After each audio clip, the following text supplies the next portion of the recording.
भारत खास कर पंजाब के बहुत से स्टूडेंट का सपना है कि वह एक अच्छी कंट्री में जाकर पढ़ाई करे। इसी वजह से स्टूडेंट की पहली पसंद कनाडा जाकर पढ़ाई करना है, वही काम करना है, वही सेटल हो जाना है। इसी वजह से कनाडा इमिग्रेशन पॉलिसी के कारण स्टूडेंट की पढ़ाई के साथ साथ स्थायी रूप में कनाडा की नागरिकता मिलती है। लेकिन अब हालात कुछ अलग हैं। अब 700 से ज्यादा स्टूडेंट सड़कों पर उतरकर प्रदर्शन कर रहे हैं, क्योंकि इन स्टूडेंट का कनाडा पीआर का सपना टूटने की कगार पर है। क्योंकि सरकार ने इन स्टूडेंट्स को डिपोर्टेशन का नोटिस दिया है, जिसकी वजह से भारतीय स्टूडेंट्स 29 मई से सड़कों पर उतरे और कनाडा सरकार से अपने फैसले को बदलने की अपील कर रहे हैं। आखिर ये मामला क्या है? क्यों इस प्रकार से स्टूडेंट को डिपोर्टेशन के नोटिस मिले हैं? आपको बता दें कि यह अभी तक का सबसे बड़ा इमिग्रेशन फ्रॉड है जो इन स्टूडेंट के साथ हुआ है। चलिए बात करते हैं ऐसा क्यों हुआ। सबसे पहले तो ये जान लेते हैं कि स्टूडेंट्स को देश छोड़ने के नोटिस क्यों मिले हैं। कनाडा का बोर्ड यानी सीबीएसई के मुताबिक इन स्टूडेंट के इन कॉलेजों के ऑफर लेटर नकली पाए गए हैं। इनमें से ज्यादातर साल 2018 से 2019 में पढ़ने के लिए कनाडा आए थे। अब आपके मन में आ रहा होगा कि इन सब का कनाडा अथॉरिटी को पता क्यों नहीं चला। इसे समझने के लिए आपका जानना जरूरी है कि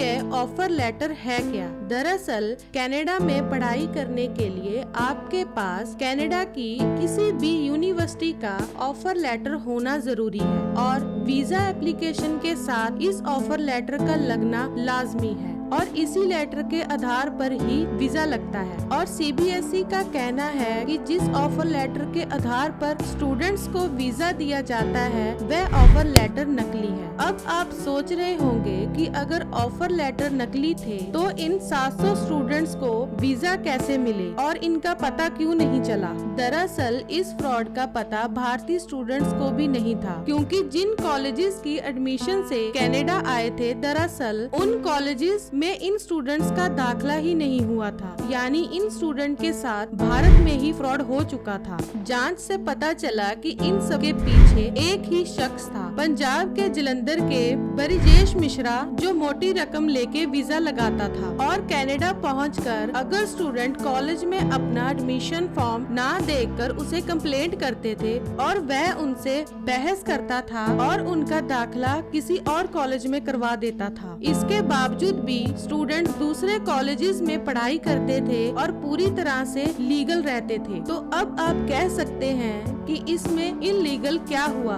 गलत क्या हुआ जब स्टूडेंट ने अपनी पढ़ाई लीगल पढ़ी है। दरअसल कनाडा सीबीएसई ने कहा है कि जिस आधार पर कनाडा का वीजा लगता है जब वही नकली है तो यह नकली आधार के वीजा को डिपोर्ट करना ही कानून है, क्योंकि यह नकली है। सवाल तो फिर वही है कि कनाडा की एम्बेसी के नोटिस में यह क्यों नहीं आया और वो कॉलेजेस जिनकी वजह से पर इन सब में इन स्टूडेंट्स का क्या कसूर था जो धोखे के शिकार हुए हैं। पर अब तो उनका भविष्य भी दांव पर लगा हुआ है। पर इन सब में कनाडा सरकार ने कहा है कि इस धोखाधड़ी पर सरकार इन स्टूडेंट्स की अपनी सुनवाई का मौका देगी। इन समस्याओं से जूझ रहे सबसे ज्यादा स्टूडेंट्स पंजाब से हैं। पंजाब के राजनेता भी इन मामलों को सुलझाने में लगे हुए हैं। पंजाब के विदेश मिनिस्टर कुलदीप सिंह जी ने उनकी मदद का आश्वासन दिया है। जब 700 स्टूडेंट्स को नकली ऑफर लेटर ही दे दिए गए हो और वीजा भी दे दिया गया हो और कनाडा जाकर उन्होंने सालों तक पढ़ाई की हो, वर्क किया हो, तो